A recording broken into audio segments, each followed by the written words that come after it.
For years, analysts have been pointing out something strange. Home prices keep climbing, incomes do not. Incomes do not even close. And when you dig deeper, the mystery gets worse. Large financial flows have been moving through Canada's housing system, flows that don't always look like local salaries, local jobs, or anything a regular mortgage underwriter would expect to see. Researchers first spotted the pattern on the West Coast, then in Toronto, then across other regions. Different cities, same mismatch, high prices, low incomes, and mortgage filings that raise perfectly reasonable questions like, where is this money coming from?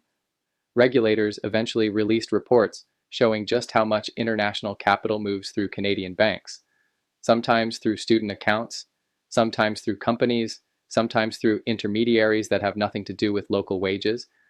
None of this automatically implies wrongdoing. It simply shows how porous the financial system is. And when a local housing market is tied to global capital flows, local paychecks lose every time. During the pandemic, these flows accelerated. Prices surged while the real economy slowed down. A lot of people called it unexpected, but when you look at the financial data, it makes perfect sense. Analysts say the core issue isn't a single case or a single transaction. It's the pattern.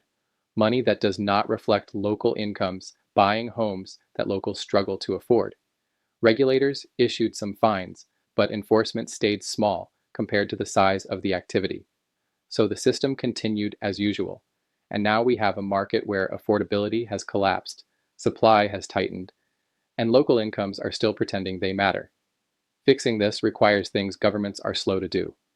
More non-market housing, better verification systems, basic financial transparency, and a willingness to admit that local incomes cannot compete with global money. Until that happens, remember this: Canada's housing market is not a local marketplace. It is a global financial inbox, and the deposits arriving from around the world do not care about the average household income. If you're a homeowner thinking about selling, this matters even more. You need to understand who is actually buying, where the demand is coming from, and how to position your home in a market shaped by forces far beyond your neighborhood. If you want the full breakdown, watch my seller seminar in the Stand Store. It explains exactly how to navigate a market that no longer follows local logic, and how to sell with confidence even when the headlines look like a horror novel.